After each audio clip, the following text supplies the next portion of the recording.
Welcome to Ports and Palaces podcast. I am Chad. And this is Kirsten. And this week we'll be talking about Disney Cruise Line and its fleet. So first up, we'll get to the news. So Disney announced that It's Tough to Be a Bug will be officially closing on March 17th. After that date, the auditorium at the Tree of Life and Animal Kingdom will be demolished, it looks like, from news that I saw, and will be becoming the Better Zoogether show that's themed to Zootopia. So we weren't super big bug fans in our house. No. So we're excited to see Zootopia. We do like Zootopia. I never liked the 4D theater where made the air feel like bugs running over your feet and stuff like that. No, thank you. Yeah, the bug thing, and then that show in particular poked you in the back, and I just no thanks. So wish it all the best, but moving on to Zootopia. This next one almost made me want to book a trip out in Disneyland. Pixar Putt will be a pop-up at Pixar Place. It's a lot of P's there for you, Chad. It is currently running right now all the way until June 1st. It looks so much fun. We just could not work a trip in between now and June 1st to go do that. So I'm hoping it makes its way to us because it looks adorable. It's so cute. Next up was Adventures by Disney. They sent out a promo for river cruises. So if you're looking to travel at Adventures by Disney or particularly a river cruise, I would love to help you. As Disney promotions go, those promotions run out, and the earlier you book, the better your promotion is. So if you're wanting to book that, please reach out as soon as you can, and I can help you get booked. My email is in the show notes. And the biggest piece of news from Disney this last week was that all 2026 summer itineraries, so May through September, were released for Disney Cruise Line. And booking actually starts today for Pearl Castaway Club members. So if you are a Castaway Club member, those dates kind of change. So Pearl is today, Platinum is tomorrow, and so it just kind of keeps rolling forward. General public opens up next Monday, the 17th. Yes, Monday, the 17th. And there's some pretty exciting changes. So the Dream will be in Europe. The Wonder, What part of Europe?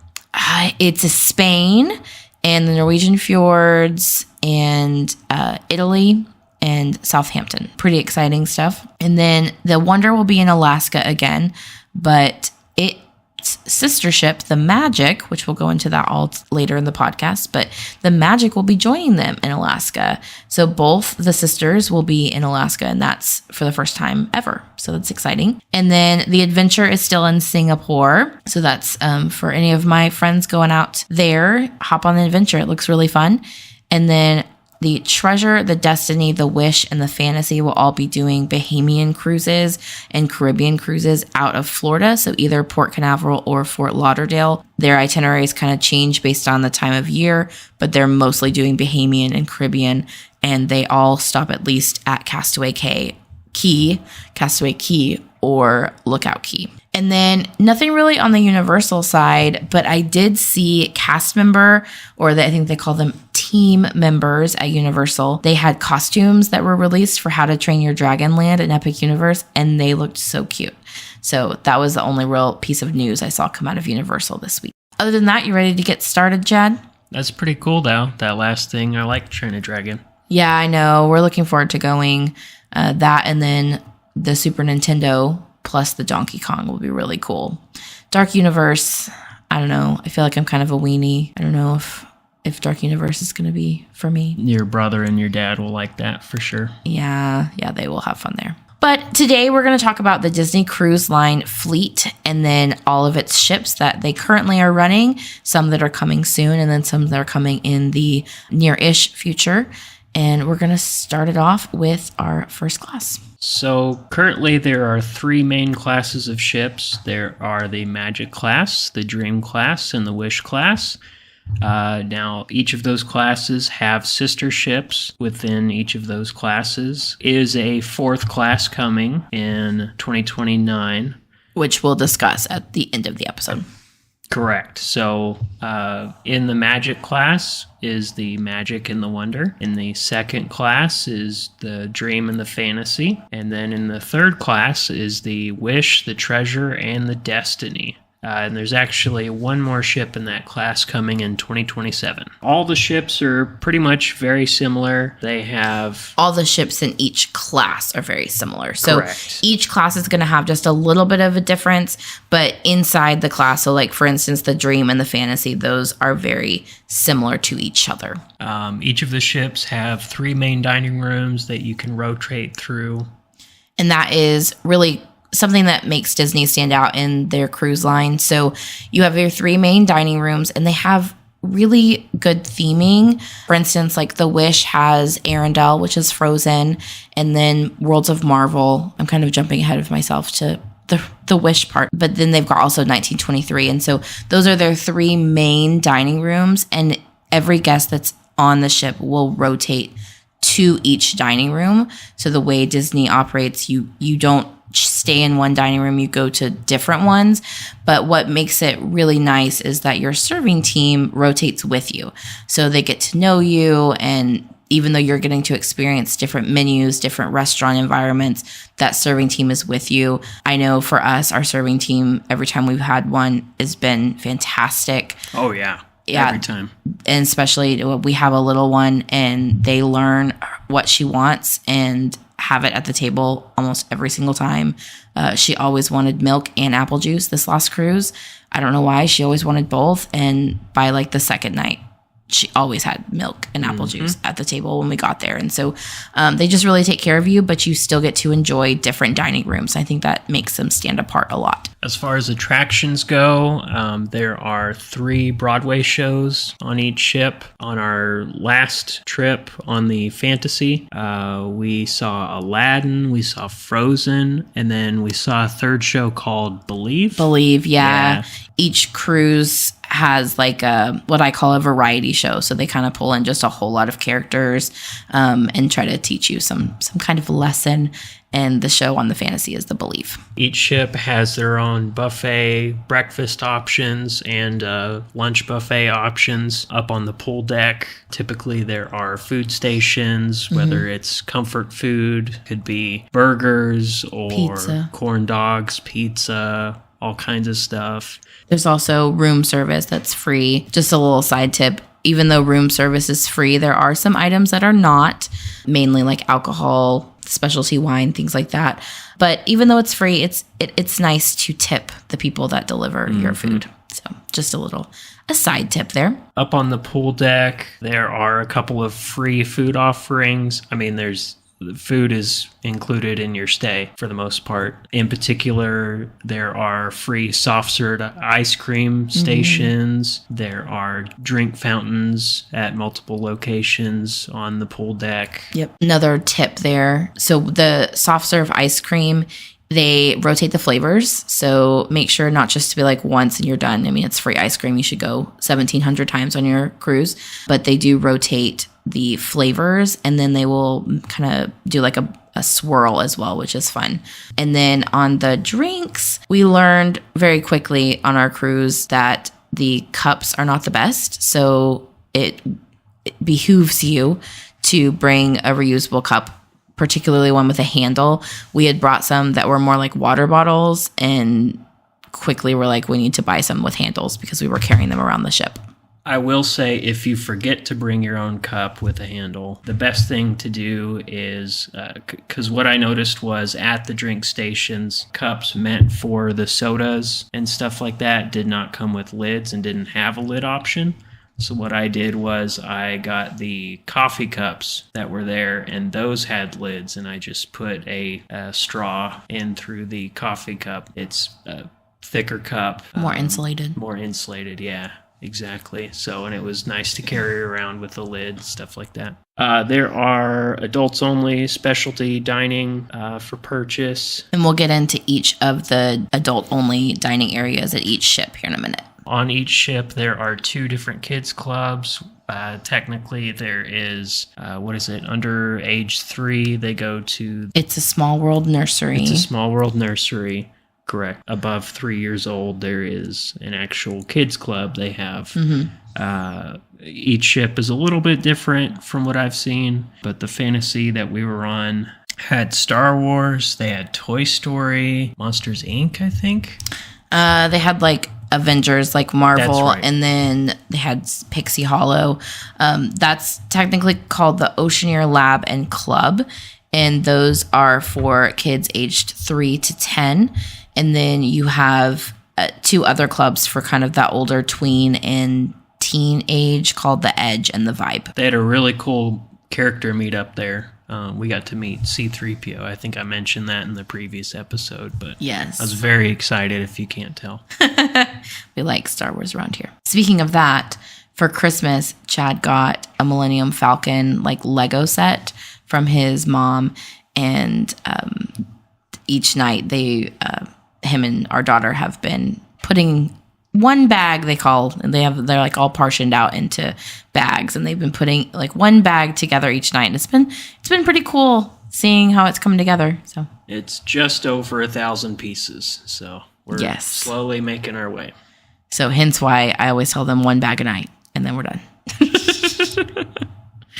Moving on, there are themed nights on the ship. There are pirate night and pajama night. Yeah, so and a couple other things. So most ships are going to have a pirate night.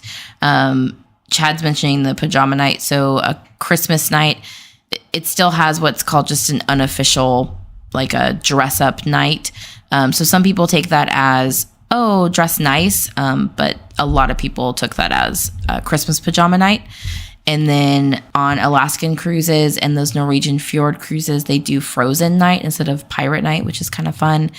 And then Halloween on the High Seas does like a Halloween themed deck party night with candy and things like that. So we talk about that quite a bit in our previous podcast about all the events on Disney cruises.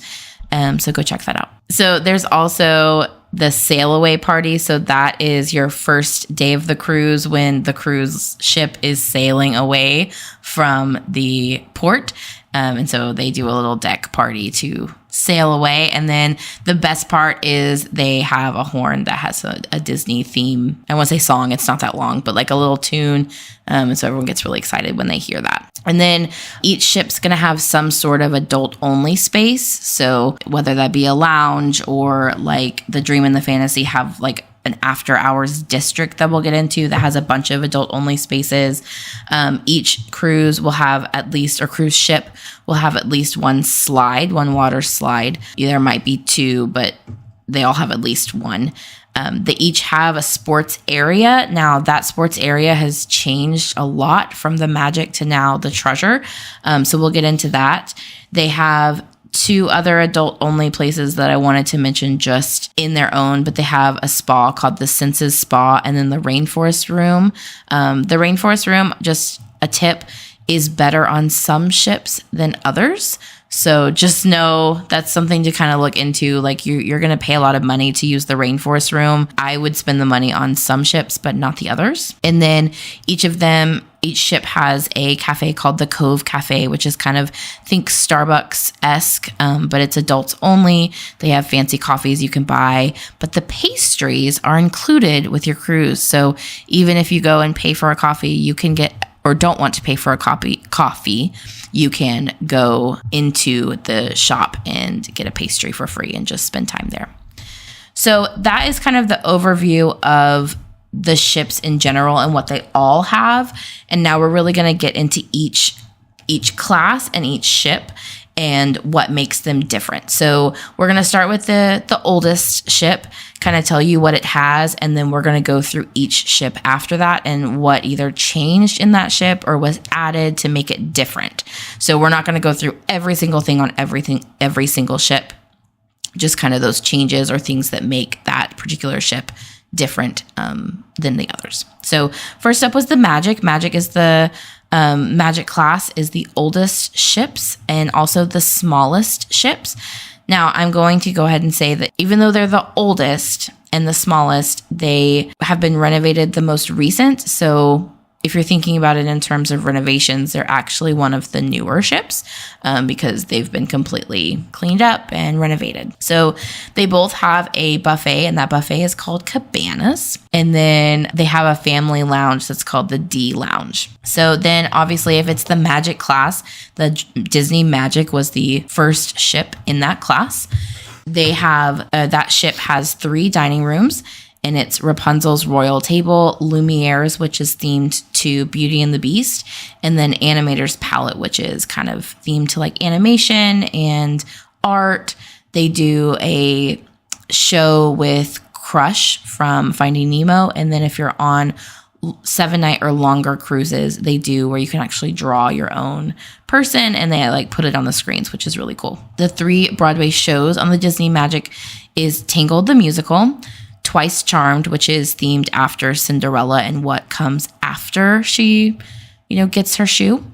And then Disney Dreams. So like I said, each ship has like a variety show where they bring in a bunch of Disney characters, and Disney Dreams is the one for the Magic. The adult areas for the Disney Magic, the first one is the Promenade Lounge.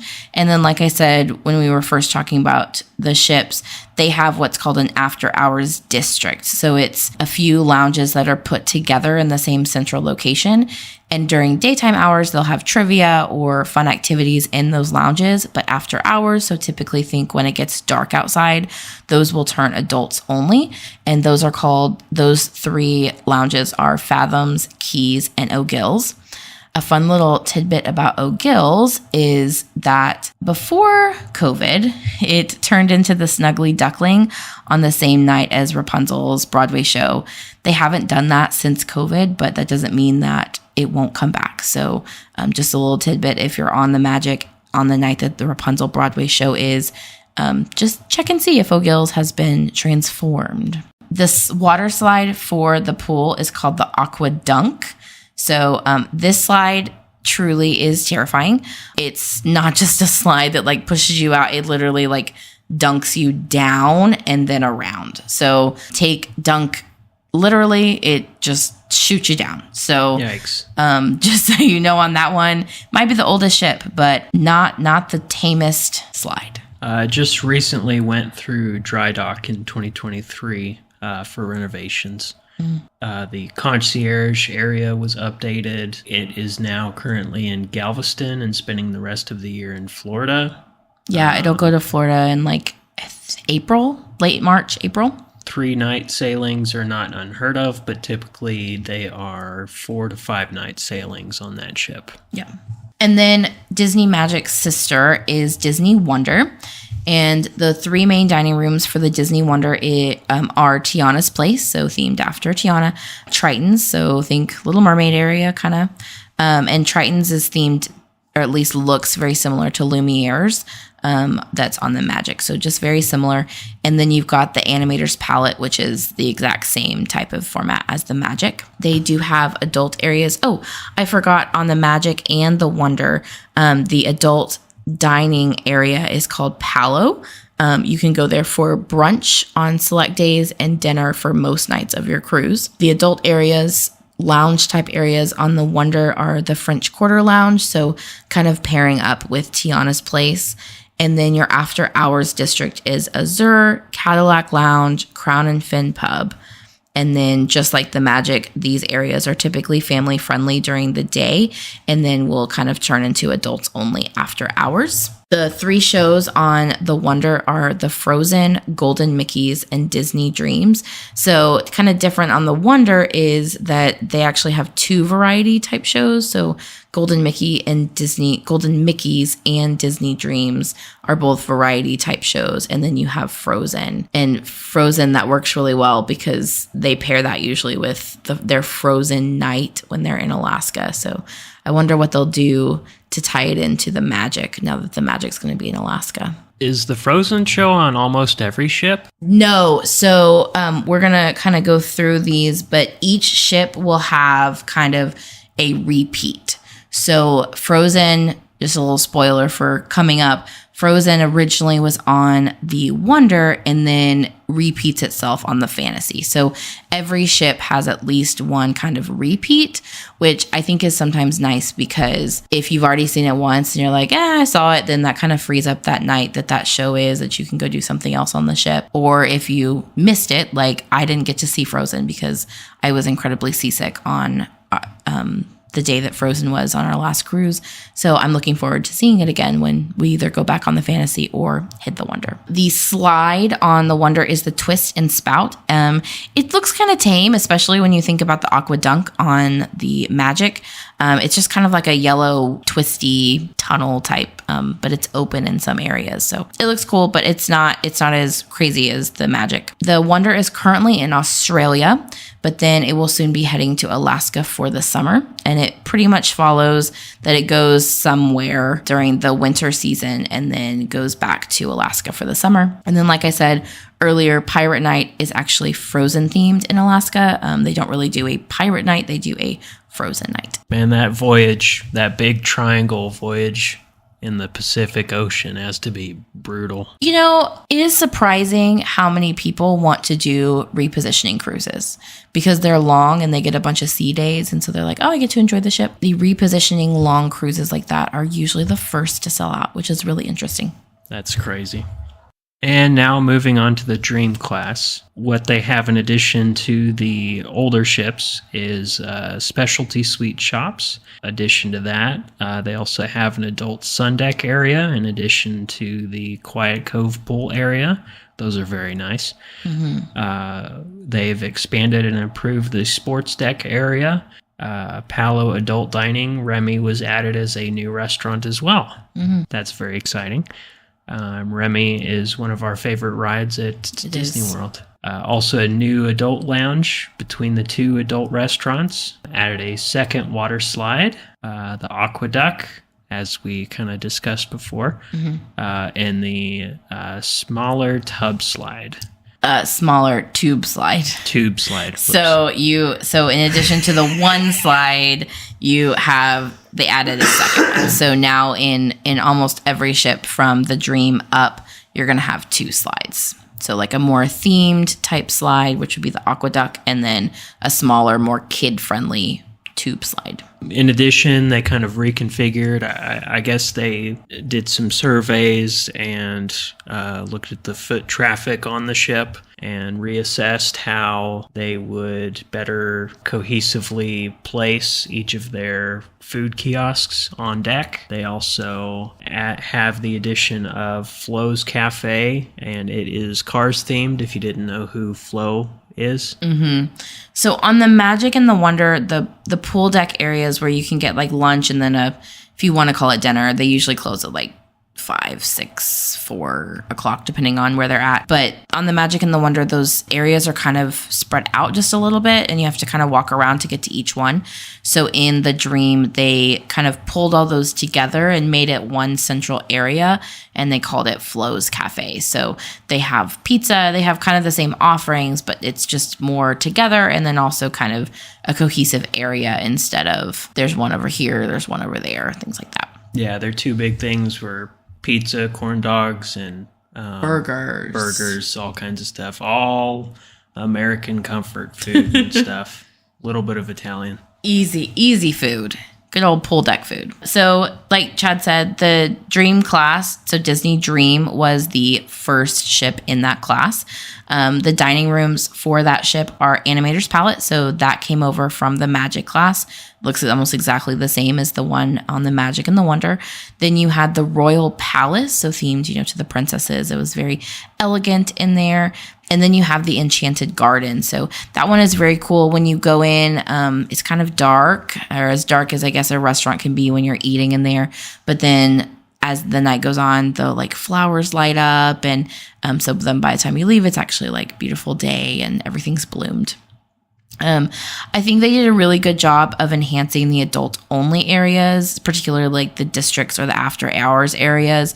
On the Dream, there is the Pub 687, the District Lounge, Pink, Skyline, and Evolution, and they're all kind of together in one area of the ship, so you don't have to go kind of searching around for where the adult only areas are. They're all kind of compact together. And then, like Chad said, Disney added a specialty suite shop to their ships from Dream moving on. And this one is themed to Vanellope. So Wreck-It Ralph, everything is themed to Vanellope's. Thought I recognized that name. Yeah. Just a side note that anything in the specialty sweet shop is not included. So you are paying extra for those sweets. They are kind of similar if you've been to Disney World or Disneyland to like the cupcakes and things like that you would get there. One fun aspect is you can order an ice cream sundae and have it delivered to your dining room. So if you go into the sweet shop and say, hey, it's whoever's birthday, or hey, I just want to have it tonight, can you deliver it to the dining room? I don't want to say it's 100% guaranteed, but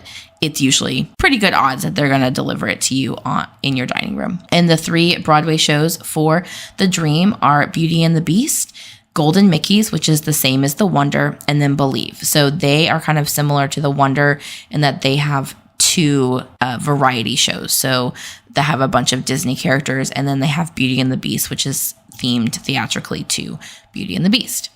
One thing that was interesting to me is why they put Beauty and the Beast on the Dream instead of on the Magic, because the Magic had Lumiere's. So, but whatever. I really like that the Magic has Rapunzel's Royal Table and the Rapunzel Broadway show. So I guess they didn't want to do that for both of them, but it just was an interesting choice. They didn't ask me. So currently the Dream has been selling out of Fort Lauderdale. It has dry docked in 2024 for repair, renovations, repainting, looks all beautiful. kinds of stuff. So it looks like a brand new ship. Yeah, they renovated the kids club area, and it looks really exciting. I'm excited to check it out. And then we moved on to the Fantasy. So the Fantasy is the ship that we went on most recently. So you'll hear us talk about it a lot just because it's freshest in the brain. The Fantasy has a specialty sweet shop just like the Dream, but it was themed just to like Mickey and Minnie, and it's called Sweet on You. That is probably my only regret of being on the Fantasy, is that we missed that. Yeah.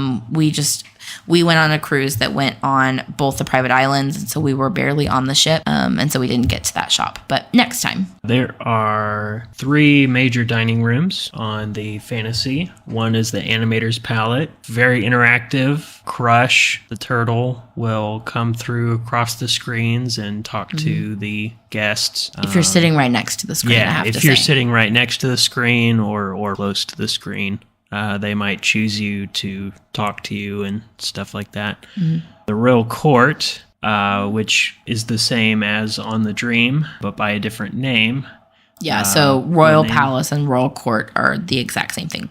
Gotcha. That is decorated with all of the decorations of the Disney princesses, each of their stories in stained glass art. Yeah, it's really pretty. Style. It's pretty cool. It's very ritzy, very high-end eatery. Yes, that night coincided with our like Christmas pajama night, so that was a little awkward. Interesting. If you can make it line up with your like semi-formal or formal night, that's a good night to go there. It's very fancy. So, and then Enchanted Garden, that is the dining room that we had Pirate Night in. That is kind of in between. It's not as informal as Animator's Palette, but it is definitely not as formal as Royal Court. It's just kind of a good date night scenery or hanging out with family at a scenic environment. What was funny when we went on the Fantasy, before we got on the ship, was so sure Animator's Palette was going to be like our favorite night. I had looked at the menus prior and was so sure that like that was going to be the menu that we all loved. We were going to love the entertainment aspect of it, and that Enchanted Garden might be the one that we were kind of like about. Yeah. And honestly, for me, it was flipped. Like I felt like we liked both our meals on the Enchanted Garden. I just want to give a secondary opinion here. I heard a lot of things before we started going on cruises that Pirate Night menu was terrible. And we loved it. Yeah, it was the best. We love it, and it's our favorite one. So just so you know, when you hear opinions, just know they're opinions because people are going to have different opinions. Like I said, the Animator's Palette was fun. I think because it was our last night, we also were just really tired. But I think that night, I wasn't as entertained as I thought we were going to be. And then vice versa, Enchanted Garden, that I thought like, oh yeah, that one's probably going to be the most boring for us, ended up being the one that we still talk about and like, oh yeah, I remember this part and that was so pretty. And so just know, you have expectations or things, but those opinions can definitely change as you get on the ship. Our daughter loved Animator's Palette. She was did. looking around the room and interacting and trying to get Crush's attention and Nemo and Dad's name Marlin and Dory. Yeah. It's Dory definitely was interactive. there It's too. definitely fun. Like I said, it may have been just because it was our last night that we were just kind of done. We were just tired and done. So you never know. As far as the adults only spaces, there is Europa After Hours, Ooh La La, La Piazza. Piazza? Did I say that right? Yeah. Okay. O'Gill's Pub. Oh, that sounds familiar. Yeah. Skyline, that is also familiar. And the Tube. Which the Tube is fun. We went to a few activities in the Tube when we were on the ship last. And so like I said, just like the other ships, the adult-only spaces are not always adult-only. Sometimes they do family-friendly activities during the day. And we actually got to do some activities in the Tube, which were really fun. Yeah, so in the Tube, one of the activities that we did was was like a marching and dancing activity. Green Army Men from the Toy Story series Sarge. facilitated that event. Yeah, Sarge and two of his lieutenants, I guess. They were very interactive, a lot of fun. Got a lot of good pictures with them and our daughter, and the kids were just eating it up. They were marching around the room. It was really fun. Behind them and all kinds of stuff. So definitely something to check out, but easy to miss. You gotta stay on top of the schedule.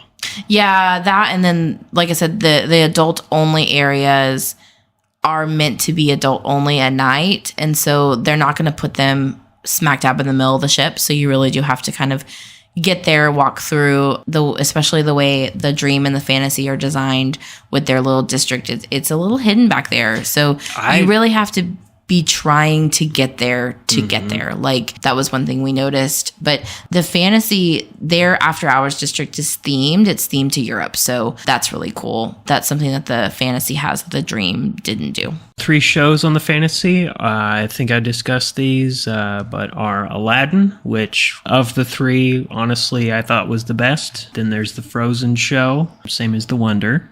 And then there is a 3rd show called Believe, which honestly was my least favorite. Yeah. But you be the judge. It is also one of the shows on the Dream class. So the only original show on the Fantasy is Aladdin. Ship is currently in Florida, but it is headed to Europe for the summer. Typically, the sailing trips are for 5 to 7 night sailings. It is rumored that it will be dry docking this year, 2025, either in Q3 or Q4. Yeah, nothing has come out from Disney that it's going to get dry docked. There is a gap of time where it's not going on a sailing, so people think that that's probably when it's going to be dry docked, which would make sense. If we started in the Magic, we went to the Wonder, then went to the Dream, now we're at the Fantasy. So not exactly something that I think Disney will come out and say until it's probably done, that they'll be like, congratulations, look at all these great things on the Fantasy. But when you see a gap like that, they're not going to dock a ship until they're trying to do renovations. So, and then we're going to get into the Wish class. So this is the most current class on the Disney Cruise Line fleet. I will say, if you have been on the older ships but not the newer class, it is different. It is a very different feel.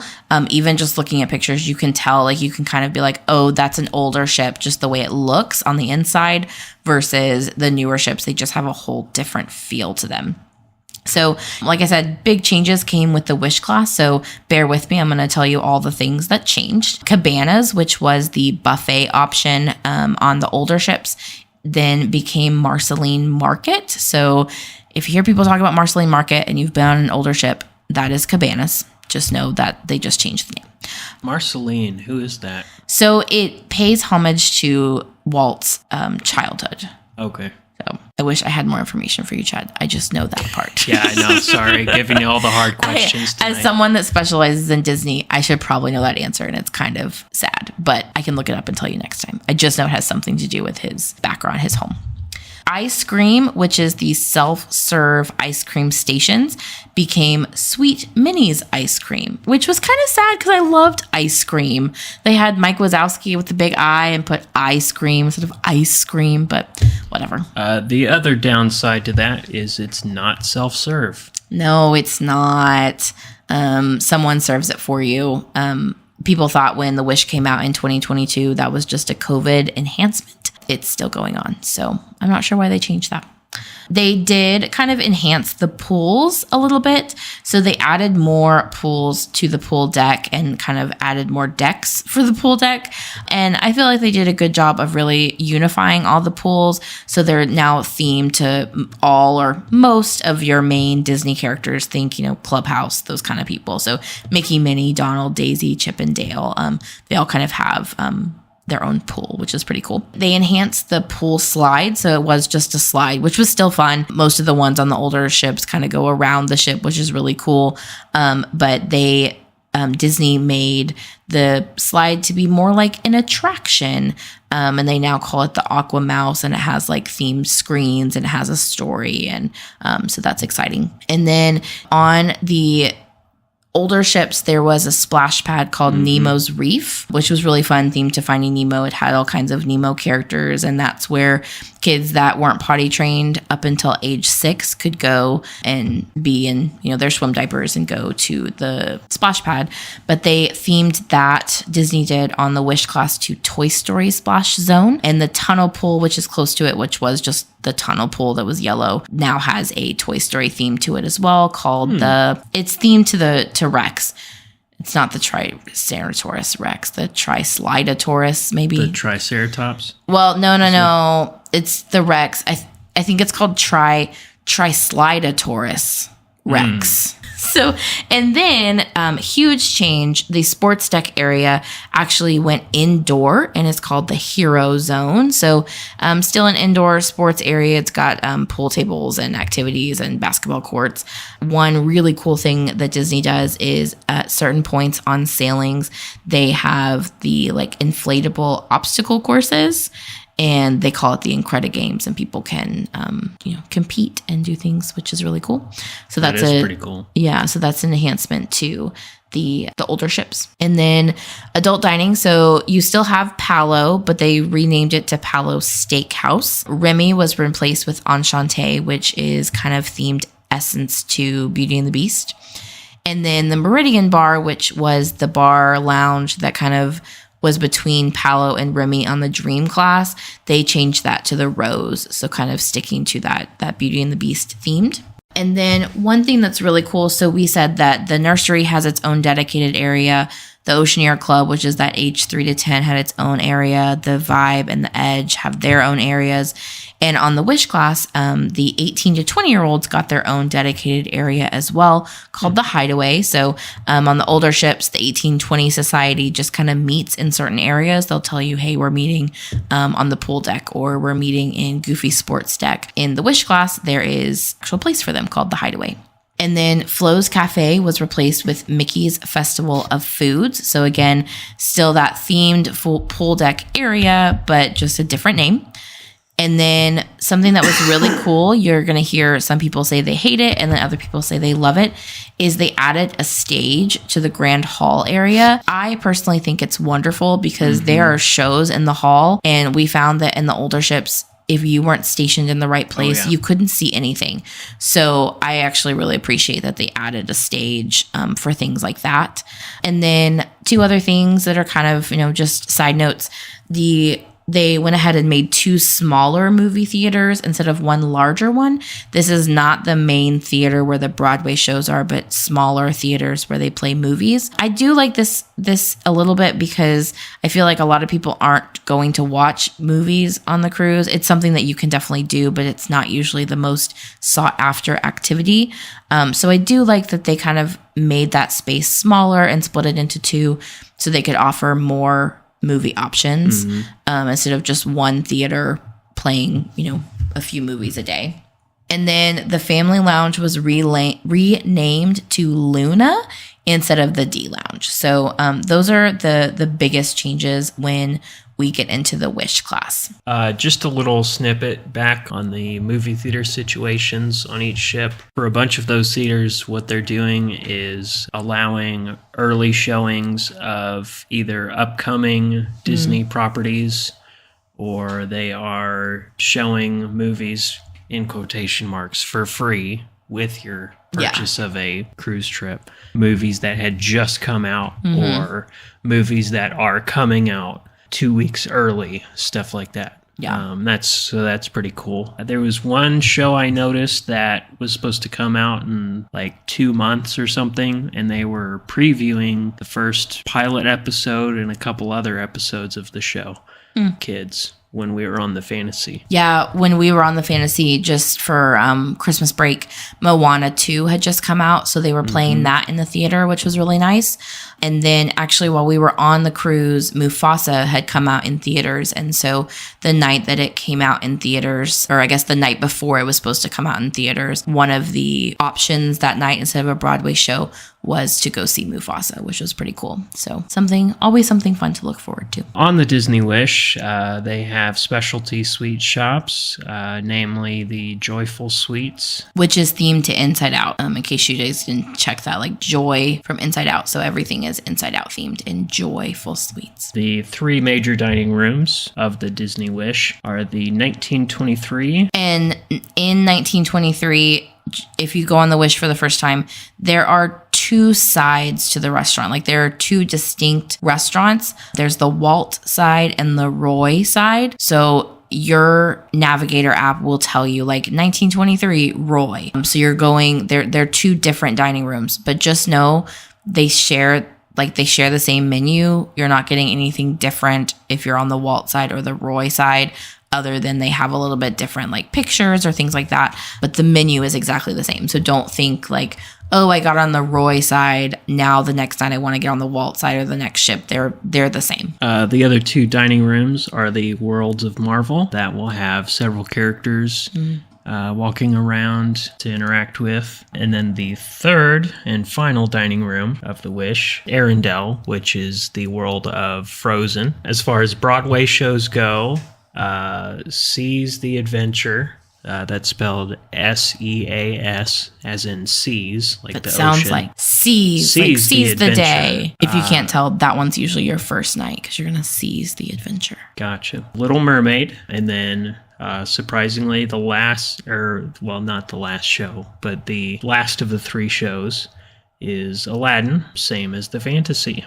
Yeah, so each ship's going to have one, if not two, repeating. So Aladdin is the same on the Wish and the Fantasy. So specialty lounges, those change quite a bit on the Wish class. You've heard Chad and I say that on the older ships, the lounges are kind of together. That completely changed in the Wish class. And I think that is the biggest thing that you're going to hear people kind of complain about is they weren't centrally located. They were just kind of all dispersed throughout the ship. Take it or leave it, that it is what it is. So the Bayou is the first lounge that we're going to talk about. That is themed to Tiana, and it is beautiful. Just know your Tiana lovers that are not of age cannot go in this lounge.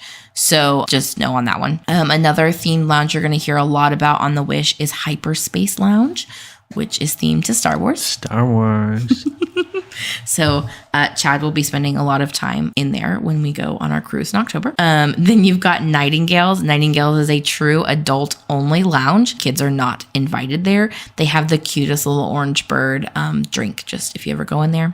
Then you've got the Wishing Star Cafe, Keg and Compass, Triton Lounge. So that is a copy in from Little Mermaid. Enchanted Sword Cafe, Hook's Barbery, which is a barber shop, but also a little hidden old-fashioned bar. And then just a note, there are some of these lounges that are truly adults only, and you will see that designated on your Navigator app, but you can also look those things up prior to the cruise. And then there are some that are family friendly during the day and switch to adults only after dark. Is Enchanted Sword Cafe King Arthur themed? Is that what they're going after? I'm going to say yes. So you'll find that Chad was really good about watching like older Disney cartoons, and I was not. So sometimes he'll say things I'm like, I don't know, honey. I don't know what that is.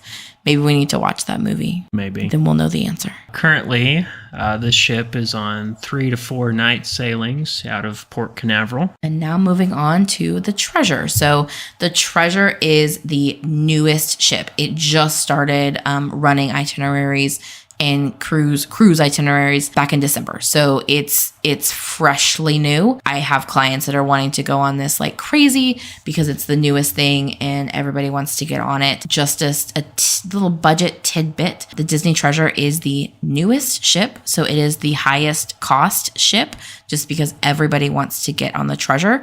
It is also running, I'm kind of jumping ahead down to the bottom, but it is also running current 7-night sailings. So Not only is the newest ship the highest premium cost, but it's running the longest itinerary right now. So just think higher cost, longer sailing. These itineraries are not cheap. So, obviously I know for us, if money was never a thing, we would have been on the ship already, but just know it's a high cost right now. And if you're really, really, really wanting to get on that new ship, maybe look at the Wish. It's very similar in its design, a little different in its theming, but shorter sailings, now not the newest ship, its costs are coming down just a little bit. But I'm going to let Chad tell us about the Treasure. So I'm going to apologize in advance. I'm no good at French or Creole pronunciations.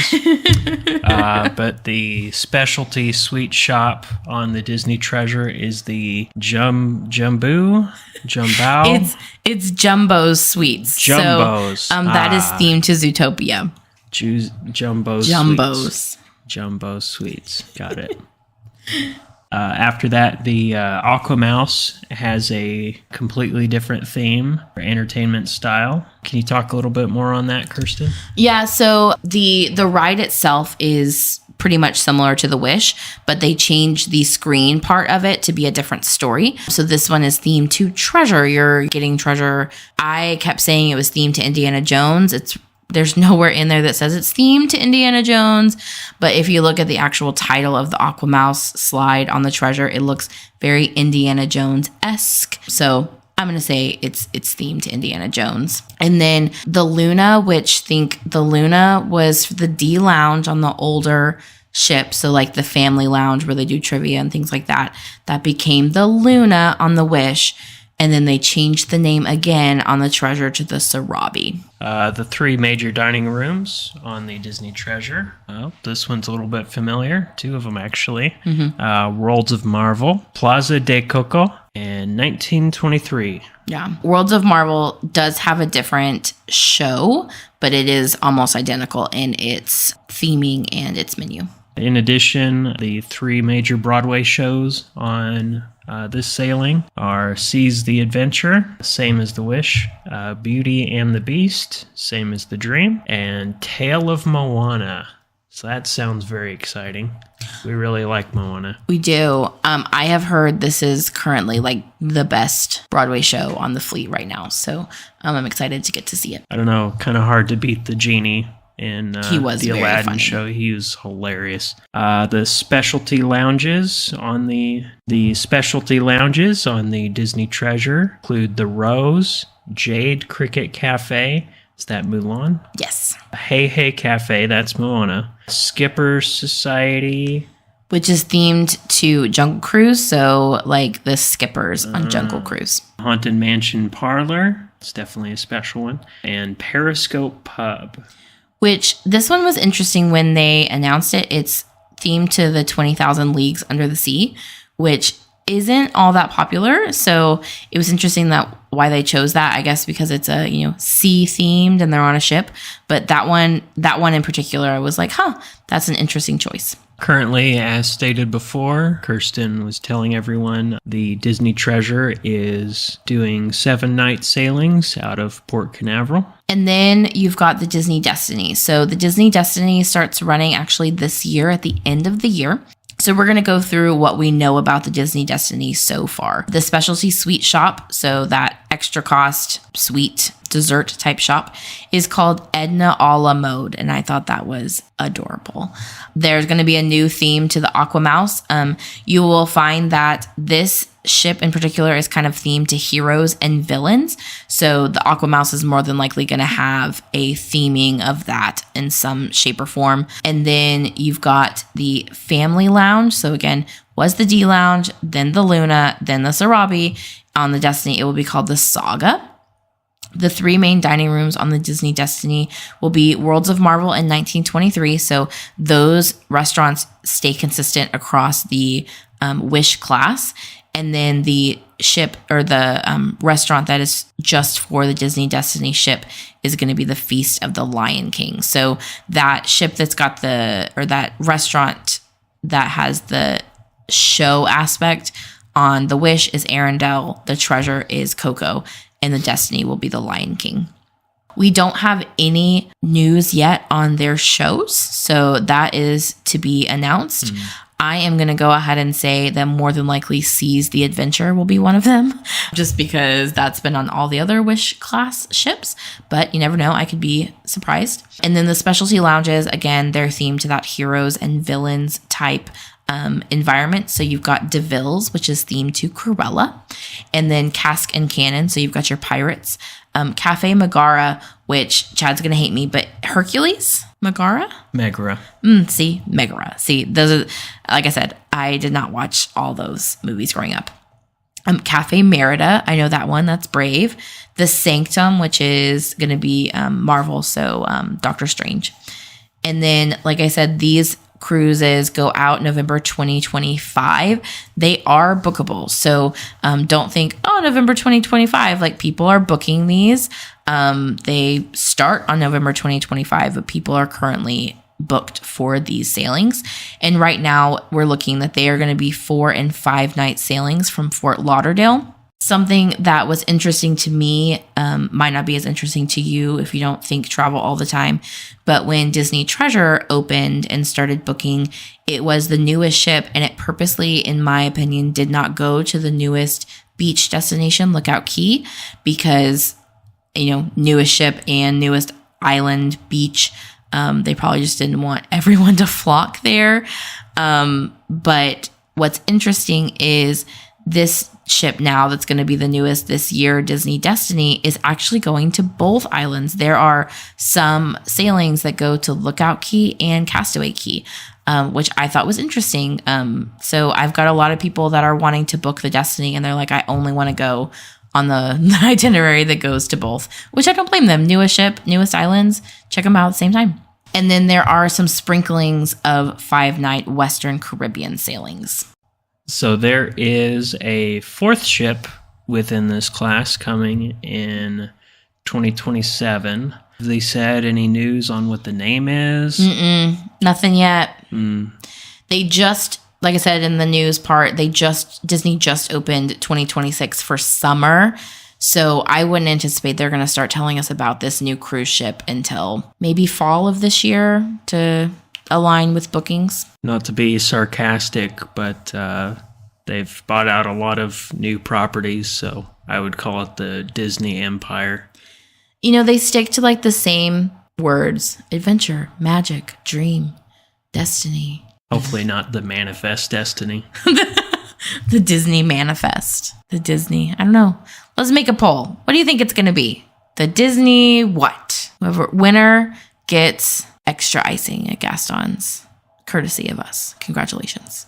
There will be new ship classes starting in 2029, be another ship in 2030, and a 3rd ship in 2031. That is a lot of additions to the cruise line. Yeah, Huge. The cruise line is booming right now. They will be larger than the Magic class, but smaller than the Dream class. They will have access to more ports and destinations across the globe. I imagine they'll be spread out between Pacific Ocean and Atlantic. I don't know on this one. Like Chad said, the verbiage from Disney was, this new ship class would be more themed to environmental friendly practices and would be larger than the Magic. So the Magic is the smallest class, but smaller than the Dream, which is the next size up. So I don't know. I don't know where they're thinking they're going to go. They just put that this will allow them to access more ports and destinations across the globe. So I don't know if maybe they're going to get into the river cruise aspect. Right now they do river cruises through Adventures by Disney. So I don't know if this new ship class is going to try to branch into the Disney Cruise Line rivers. I'm interested to see what they do with this because they wanted to make sure it was said that they're accessing more ports, which kind of tells me it's not going to be a place that they're already going to. It's going to be new. So I don't know. I agree. I think Kirsten's on the right track. I think what they're going to do is try to take advantage of some of the market share of the Europe tours, I guess further the Alaskan and Australian tours. I thought that too. Actually have mainline cruises instead of through Adventures by Disney. So I have heard that, these ships don't last forever, and maybe that these are meant to replace the Magic class, which would be really sad. But that was where my brain went at first. But then, like I said, just that with that tagline of access more ports, I'm not sure. I'm wondering if it's river. I'm wondering if it truly is, maybe it's going to start with river and then eventually phase out the Magic class. I don't know. We'll have to find out in 2029, which is only 4 years away.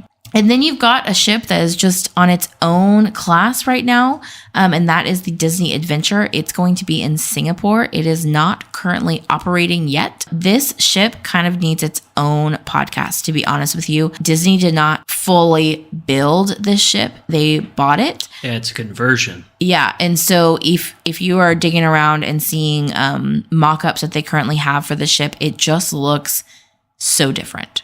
All the other ships, even the Wish class, they all have similar traits where you look at the ship and you go, oh, that's a Disney ship. Mm-hmm. Like you can just tell. And this ship is just different. So I'm interested to see as more information comes out about the adventure, what it looks like, what all those themed areas are. Like I said, the whole point of our podcast today was kind of to talk about how the Disney Cruise Line fleet changed and kind of improved as time went on, and the adventure just didn't match up with our podcast today because it's completely different. So we will definitely pull that into a podcast in the future. We'll look at how popular or how well received this podcast was, and then that'll help us decide if we need to pull out the adventure quickly or if we can wait until some more information comes out. And just to wrap up this podcast, you can find us on Facebook, Instagram, and thankfully we are back online on TikTok. Mm-hmm. That was a whole shenanigans. Yes, shouldn't say illegally, but I have found a way to get back on TikTok. So you can find us at all of those different places. We also have our own Etsy store. We do. We've already sold some items. That was a good feeling that people listened to us enough to find our Etsy store online and through TikTok and other venues. There's some good planning tools on there. I obviously know that not everybody wants to have a travel agent. Not some people really enjoy doing the planning themselves, but that doesn't mean that those people aren't overwhelmed sometimes. And so we did make some things in our Etsy shop that just help people plan themselves, keep track of their important booking dates, what they can book, what they can't book. So that's been really nice to be able to help people in a different way than my traditional job. I want to say, not the only benefit of a travel agent is planning the whole trip. Just assigning a travel agent or advisor, whatever you want to call it, to your trip that you've worked with before. They can help you with trying to get special reservations. Mm-hmm. They can help try to get you quotes for different adventures and stuff like that. Not while you're on your trips, but before your trips. Kind of give you more insight and more direct information than a lot of the Disney platforms will give you. She's had a few clients that were already straightforward from the get-go, and said, I don't really need my whole trip planned. I already know everything I want A to Z, but I need help with this and this and that and this and that. And Kirsten was able to help her with all of those special particulars. Yeah. I think that's the nice thing about, travel agents. They really do want to help you. They want to make sure that your trip is what's best for your family. Obviously, we go on these trips quite a bit, and so we have good advice on what may work and what is probably not going to work. But at the end of the day, it's your trip, it's your vacation, and it's your money. And so you really want to try to find an agent that works for you. And so I have some clients that are like, hey, I need you to hold my hand the entire way. Like, I need you to tell me when I'm supposed to book that and when I need to make payments and when I need to do this. And like I have other clients that are like, hey, I really only truly want you to help me book dining. Like, I don't want to get up at 6 a.m. and that's all I want. I want to be able to have control over everything else. I want you to be able to book my dining and tell me if anything changes in the park that I need to know about. And that's fine too. Like, I obviously care about my clients. I want to take care of them. And if that means that they want to feel control over their trip, then by all means, like, I'm here to help. And like I said, I have clients that truly all they want to know is what's happened in between the time when they were there last and when they're going on their trip now. How does that look different and how does that affect their trip? So this podcast is all about cruises. Another big perk to using me as an agent is I provide onboard credit. So just a little bit of extra fun money. It is variable based on how much your cruise is. So if you have a $2,000 cruise, you're not going to get the same amount of credit as, if you're booking a concierge $25,000 cruise. Just a little tidbit on that. Some people don't realize onboard credit comes out of my commission. Correct. So that truly is a thank you as being my client and just to help, get an extra little treat at the treat shop if you so desire, or, it helps pay gratuities if that's something that you want it to use for. But it truly is just a thank you for allowing me to be a part of the process of booking and planning your trip. That is all we have for today. Hopefully you learned a little bit something about Disney Cruise Line, maybe got some information for your next trip. If that is all we have for tonight, and we will see you tomorrow. This is Chad signing off. And this is Kirsten. We'll see you next week. This podcast is sponsored by Ports and Palaces Vacations. Whether you are wanting to check out a new port along a cruise line or see the palaces of Disney and Universal, our travel advisors make your dream trip a reality. Your next trip is just a click away.